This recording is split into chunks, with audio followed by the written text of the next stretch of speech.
है, कई इम्तिहान अभी बाकी है।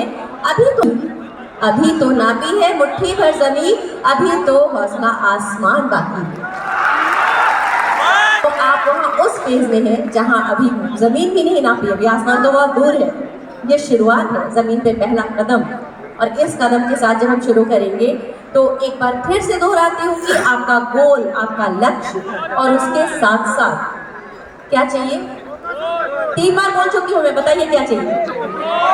डिसिप्लिन और पंक्चुअलिटी। हम लोगों को क्या होता है ना, पढ़ना है, पढ़ाई करने का हमारा रूटीन बना हुआ 4 बजे का, और सोचा चलो ना थोड़ी देर ये कर लेते हैं, थोड़ा और बैठ लेते हैं, थोड़ी देर गाना सुन लेते हैं, थोड़ी रील देख लेते हैं, या थोड़ा और सो लेते हैं। यहाँ चीजें होती है गड़बड़।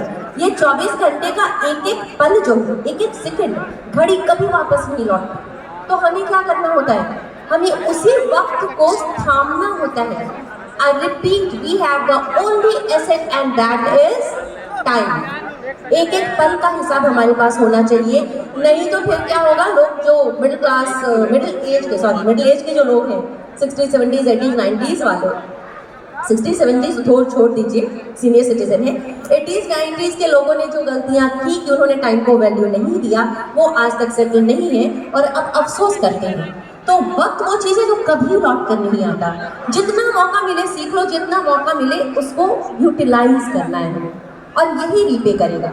वक्त कहाँ लगाना है? चीज़ों को सीखने में। पढ़ाई एक अलग, आचार्य महावीर प्रसाद द्विवेदी की उनका एक आलेख है, उनकी एक बड़ी कहानी भी थी कि हम लोग बच्चों को पढ़ा देते हैं, क्वेश्चन कर लो, आंसर कर लो, रट लो, एग्जाम दे लो, मार्क्स ले आओ, परसेंटेज ले आओ। व्यवहारिक ज्ञान कहाँ है? व्यवहार जो आपको परिवार से मिलता है, समाज से मिलता है। लोग अपराधी क्यों बनते हैं? क्योंकि उनको व्यवहारिक ज्ञान का पता नहीं होता। तो ये जरूरी है कि आप अपने आसपास से मॉरल साइंस, नैतिक शिक्षा बचपन से पढ़ाई जाती है, जिसे हम लोग वैल्यू एजुकेशन कहते हैं। तो उस वैल्यू एजुकेशन में क्या है कि आपको पता है कि क्या करना है और क्या नहीं करना, डूज एंड डोंट्स। बस इस लाइन को पकड़ के चलना और तो कुछ करना नहीं है। बाकी सपने वो हैं जो आपकी आंखों को बंद नहीं होने देते, जो आपको सोने नहीं देते।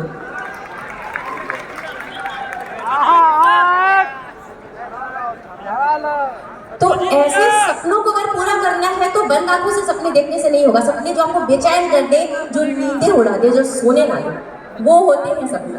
और उन सपनों को पूरा करने के लिए चाहिए क्या? जोश और जुनून। और उस जुनून में आपको बिल्कुल होश नहीं रहेगा कि मेरी नींद पूरी हुई कि नहीं, मैंने खाना खाया कि नहीं, मेरी चीजें पूरी, मेरे कपड़े प्रेस है कि नहीं। जब करना है स्टूडेंट लाइफ ऐसा ही होता है। आपको उस वक्त सर लड़कियों की सुंदरता दिमाग में होनी चाहिए, वो होती है। मैं आजकल की लड़कियों को बहुत अप्रिशिएट करती हूँ, स्पेशली कि वो अपने मेकअप से ज़्यादा अपनी पढ़ाई और अपनी पर्सनैलिटी पर ध्यान देती है। और आप देखेंगे कि स्टूडेंट्स बिल्कुल सिंपल रहती हैं आजकल की।